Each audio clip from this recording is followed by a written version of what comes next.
Salut à tous, aujourd'hui on analyse l'entreprise Palantir et on va répondre à une question. Est-ce que c'est une opportunité d'achat en bourse ou est-ce que le prix est un danger en ce moment? Donc dans cette vidéo, on va regarder déjà dans un premier temps le business model de l'entreprise, la croissance prévue dans les années à venir. Évidemment on va regarder les chiffres, ce qui s'est passé historiquement. Et puis est-ce que Palantir a un moat, c'est-à-dire un avantage concurrentiel durable? Et puis à la fin de la vidéo on regardera la valorisation de l'action et surtout est-ce que Palantir est à un bon prix en ce moment? D'ailleurs tu peux en profiter pour mettre un petit like et t'abonner, ça permet de soutenir la chaîne et je te remercie grandement.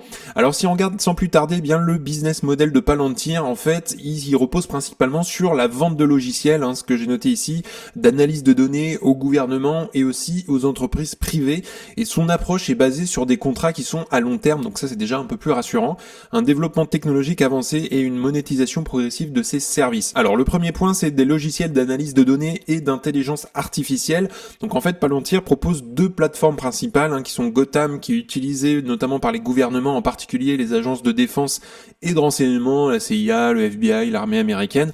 Et en fait, ça permet d'analyser d'immenses volumes de données pour détecter des tendances, repérer des menaces, améliorer tout simplement la prise de décision. Et ils ont un deuxième logiciel qui est Foundry, destiné aux entreprises privées. Elle aide à optimiser notamment la gestion des données, la logistique, la cybersécurité et aussi la prise de décision stratégique. Donc en fait, Palantir propose également Apollo, qui est un service de cloud qui facilite l'intégration et la mise à jour notamment de ces logiciels. Donc ça, c'est pour les logiciels d'analyse qu'ils proposent. Deuxième point, on a un modèle de monétisation. C'est ce que j'ai dit tout à l'heure. En fait, ils proposent ce modèle en trois phases. L'acquisition des clients en premier point. L'entreprise investit fortement en fait pour convaincre de nouveaux clients en leur proposant des essais gratuits ou des coûts réduits. Deuxième point, c'est l'expansion. Une fois que les clients utilisent la technologie, Palantir cherche à s'intégrer profondément dans leur opération en adaptant ces solutions à leurs besoins spécifiques. Et le troisième point, c'est la monétisation. En fait, après une adoption réussie, Palantir génère des revenus récurrents grâce à des contrats pluriannuels à forte marge. Donc ça, c'est plutôt rassurant sur le long terme.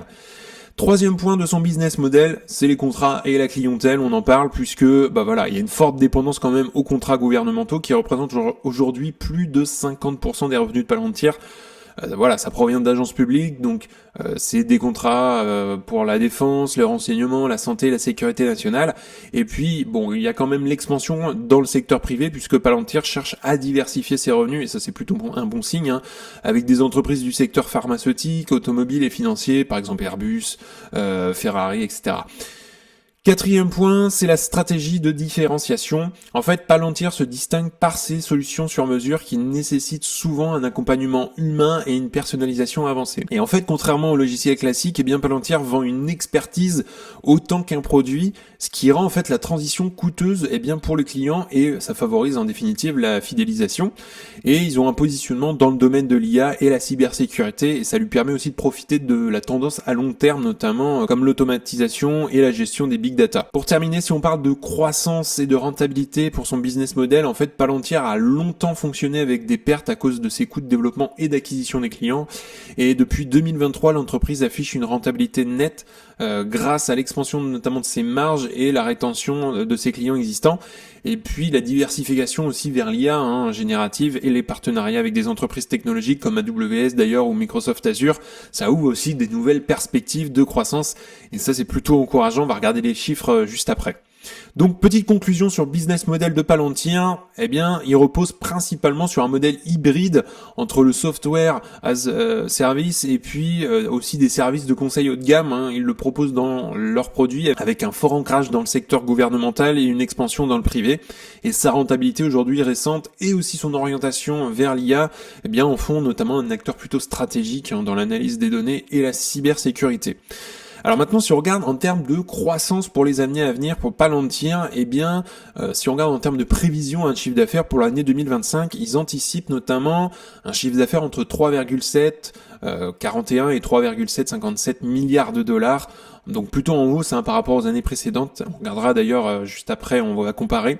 Et en termes de bénéfices, les analystes prévoient plutôt une augmentation annuelle des bénéfices de 23,1% sur les 5 prochaines années. ça reflète plutôt une rentabilité accrue là-dessus.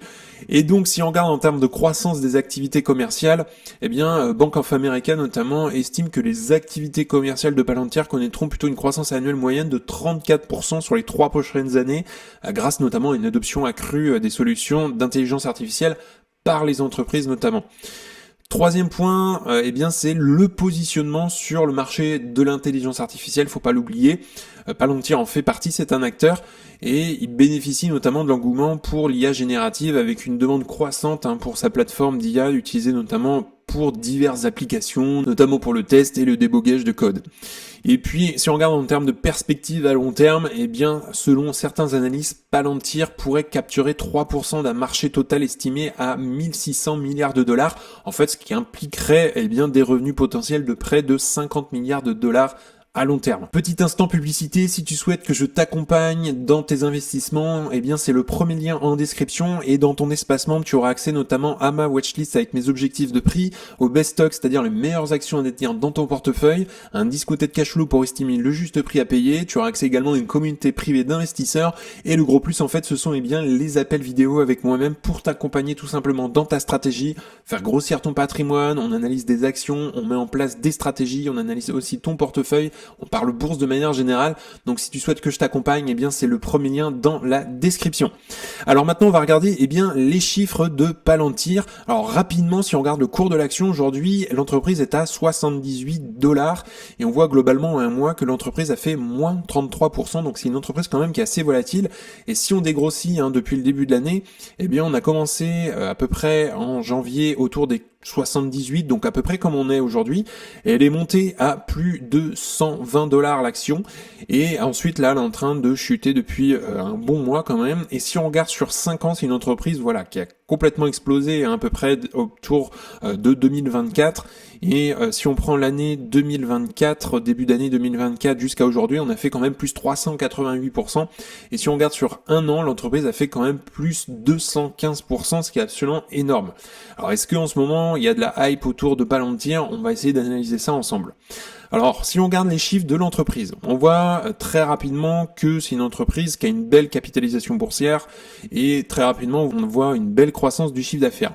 On va rentrer dans le détail du bilan notamment, et si on regarde en termes d'espèces équivalentes de trésorerie, c'est une entreprise qui a accumulé pas mal de cash d'ailleurs ces derniers trimestres, et si on se met d'ailleurs peut-être en annuel, on le voit très clairement ici, 2024 a été plutôt une belle année, 2023 était un peu moins bon en termes d'espèces équivalentes de trésorerie. Si on regarde la dette totale, eh bien globalement elle a tendance à se réduire un peu là depuis quelques années. Bon, 2024 elle a augmenté quand même de plus 4%, mais on va dire que ça se maintient globalement. Et si on regarde la dette nette, il n'y a aucun souci, puisque si on fait la différence avec le cash, eh bien ici on voit qu'on est en négatif, donc en fait il reste du cash, donc ici aucun problème de dette pour Palantir.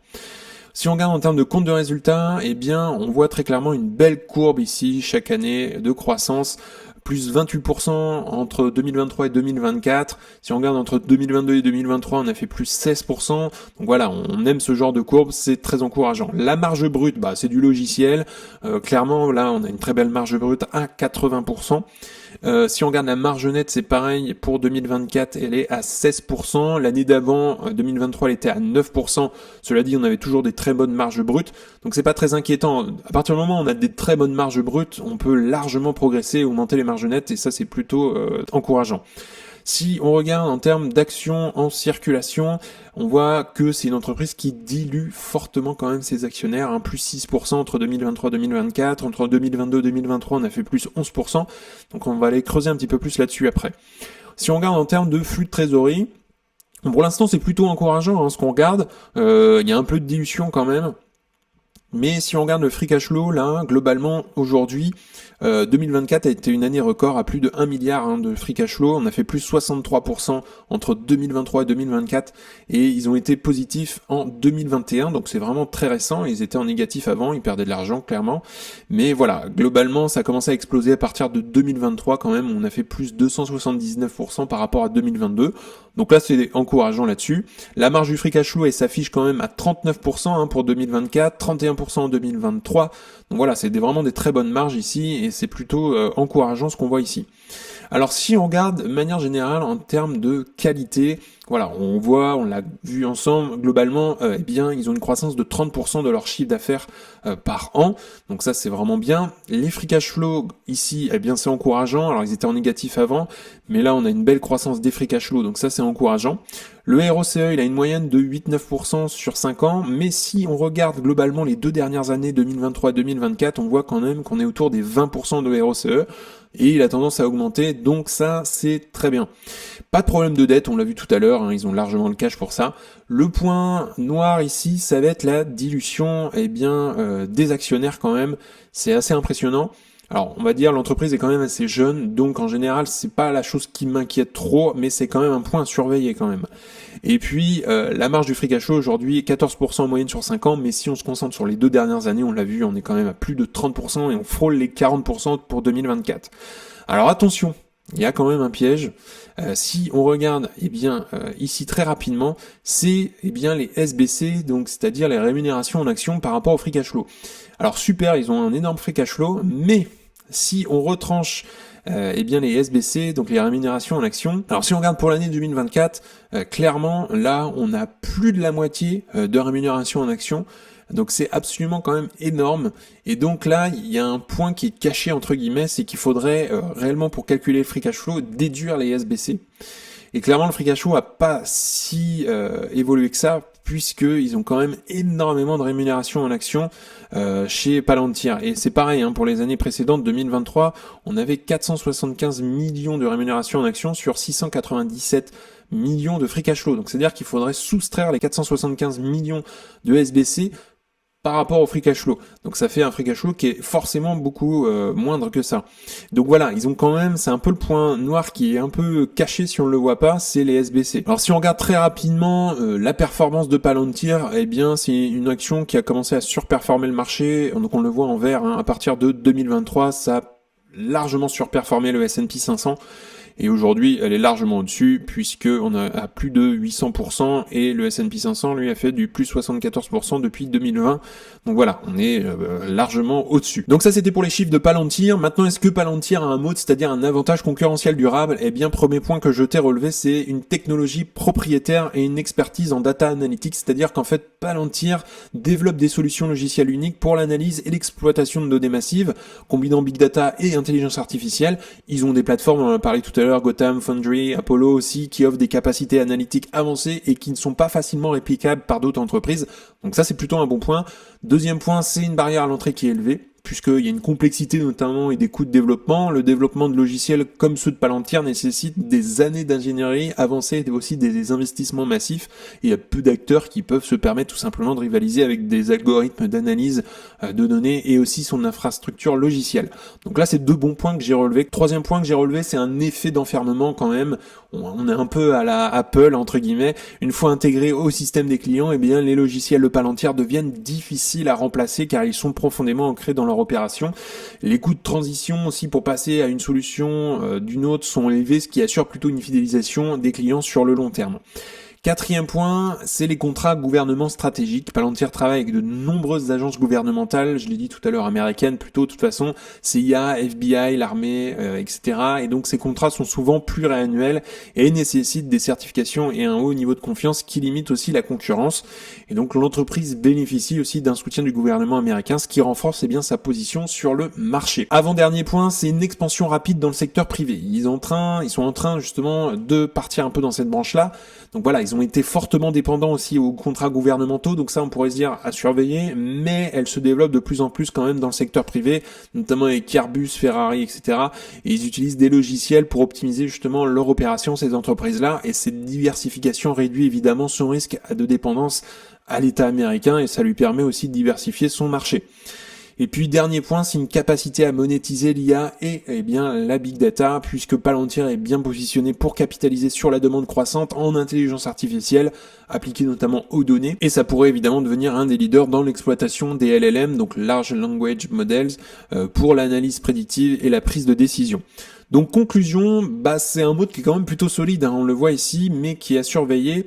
Palantir a un avantage concurrentiel vraiment fort, je trouve, basé sur sa technologie propriétaire, ses contrats qui sont verrouillés, on est un peu à la système d'Apple entre guillemets, et son expertise aussi unique, hein, en data analytics.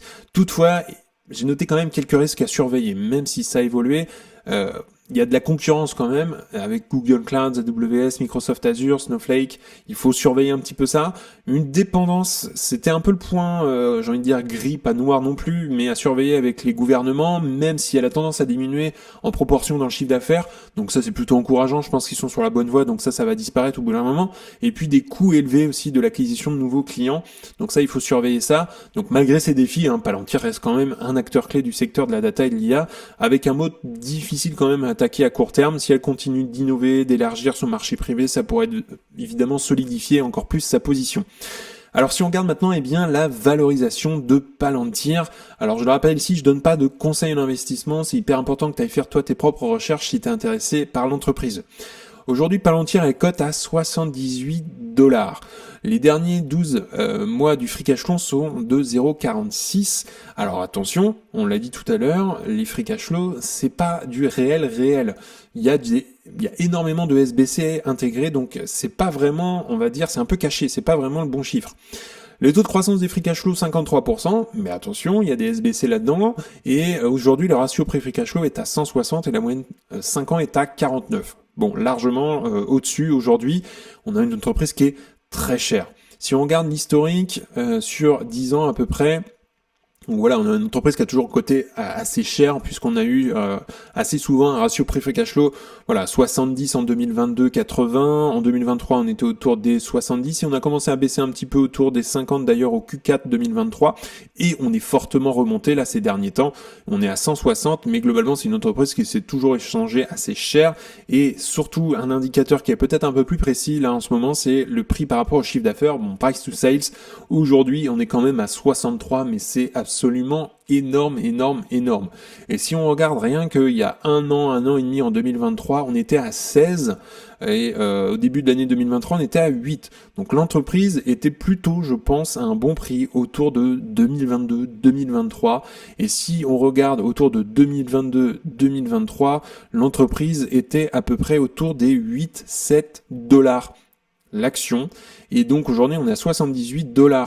Donc très clairement, pour moi, c'est une entreprise aujourd'hui, je pense qu'il faut pas la payer plus de 15-20 $. Il faudrait bien évidemment faire ses projections, mais très clairement aujourd'hui c'est une entreprise qui est largement surévaluée. Je pense qu'il y a une forte probabilité pour que l'entreprise corrige peut-être à court terme et qu'elle revienne sur des niveaux plus raisonnables, autour je pense des 15-20 $, ce qu'elle avait d'ailleurs à peu près en 2023. Je pense que c'est un peu plus raisonnable pour cette entreprise. Et d'autant plus, il y a un truc qui me fait alerter, c'est que on a quand même pas mal de SBC, des rémunérations en actions, et ça cache certains chiffres, ça masque certains chiffres par rapport au free cash flow, notamment dans les flux de trésorerie. Donc ça c'est pour la valorisation. Alors petite conclusion sur Palantir, ce que j'en pense. Point positif, c'est que c'est un leader dans le data et l'IA avec des contrats qui sont solides, une rentabilité atteinte, croissance aussi dans le secteur privé. On a un boom de l'IA, donc Palantir je la trouve plutôt bien positionnée à long terme. Attention, quelques risques à surveiller, on l'a dit tout à l'heure, une dépendance au gouvernement, notamment aux États-Unis. Une valorisation qui est énorme quand même, je viens de le dire, clairement on a une action qui est déjà bien pricée si on regarde notamment le prix par rapport au free cash flow, un risque de correction après la forte hausse qu'on a eue. Je pense que l'action va certainement, on est sur une phase de correction en ce moment. Alors peut-être que ça va repartir à la hausse, on peut pas savoir, mais je pense qu'il y a encore de la marge pour qu'elle corrige encore pour cette entreprise qui serait, je pense, autour des 15-20 $. On en a fini pour Palantir. Donc également, je rappelle, si tu souhaites que je t'accompagne, c'est le premier lien en description. Tu auras accès notamment à tous mes fichiers d'analyse et également je t'accompagne dans ta stratégie pour faire grossir ton patrimoine, analyser des actions ensemble, établir une stratégie pertinente sur le long terme. Et donc c'est le premier lien en description si tu souhaites que je t'accompagne. En tout cas, n'hésite pas à liker la vidéo, à t'abonner, ça fera grandir la communauté et puis ça me soutient. Si tu souhaites regarder une autre vidéo, tu peux cliquer juste ici. En tout cas, je te souhaite une excellente journée et à bientôt pour une prochaine vidéo. Salut!